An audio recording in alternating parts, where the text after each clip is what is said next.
the lesson of Genesis 19 and the destruction of Sodom and Gomorrah was not about the evils of homosexuality. It was about the evils of inhospitality and threatening the outsider with sexual assault as a means of demeaning, emasculating, and asserting dominance over them. And no, Jude verse 7 does not demonstrate otherwise. Hey everybody, I'm Dan McClellan. I'm a scholar of the Bible and religion, and after my previous videos where I mentioned that Genesis 19 is not about the evils of homosexuality, a bunch of people quoted Jude verse 7 at me. So let's take a look at that verse and the verse before real quick. Here's the translation from the New Revised Standard Version's updated edition. I want to start in verse 6. And the angels who did not keep their own position but deserted their proper dwelling, he has kept in eternal chains in deepest darkness for the judgment of the great day.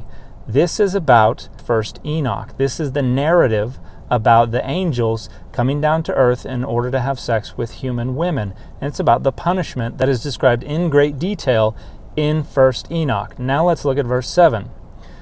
Likewise, Sodom and Gomorrah and the surrounding cities, which in the same manner as they indulged in sexual immorality and pursued unnatural lust, serve as an example by undergoing a punishment of eternal fire. So what does this mean, likewise?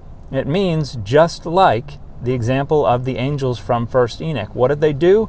They were angels who went and had intercourse with human women. And so in the same manner as they refers to the angels, indulged in sexual immorality and pursued unnatural lust. In the same manner as the angels, the folks from Sodom and Gomorrah pursued unnatural lust, which is an awful translation of sarkosoteras, which means other flesh, or the flesh of others. What is this about? This is about human and angelic intercourse, because this was considered a big deal. There were a bunch of debates about this, and there's a wonderful article by Philip Alexander that goes into detail about how this debate contributed to the conceptualization of the distinction between humanity and angels within early Judaism. And so this is the academic consensus.